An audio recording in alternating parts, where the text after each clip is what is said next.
Okay, here is an update on the redistricting legal battle here in Texas. As many of you probably know by now, lawmakers went to El Paso to testify in a court case challenging the redistricted or gerrymandered maps here in Texas. A large part of this case is determining whether it was politically or partisan gerrymandering, which is technically legal, or if it was racial gerrymandering, which of course is illegal. Expert witnesses and Democrats stood up firmly for the rights of voters.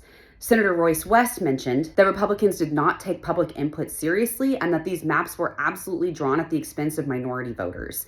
Similar comments and testimony from Representative Barbara Jervin Hawkins, who said that these maps were drawn to pick up seats and hurt minorities. Democrats also talked about how the entire process was rushed and done in secret. You may remember from the special session that people had to give testimony on these without even seeing maps. And then the final version of the maps got voted out of committee only hours after committee members had first seen them. The court also brought in Adam Kincaid to testify, and he is the key map drawer for the Republican Party.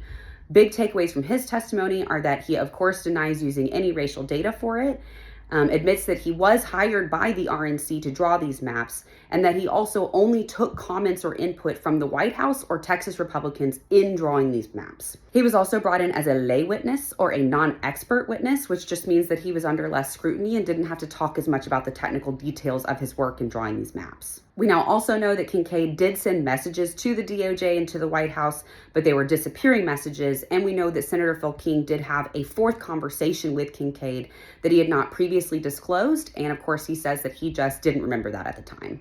The hearing is now concluded, but it's very obvious that all of the obfuscation and denial that we heard as Republicans were pushing these maps through during the special session has continued even into the courts. We are hoping and expecting to hear a ruling soon on this case, just because the primary election for 2026 is right around the corner. Huge thank you to Jen Rice and to Democracy Docket for all of their insight and great reporting as we watch how this case is moving.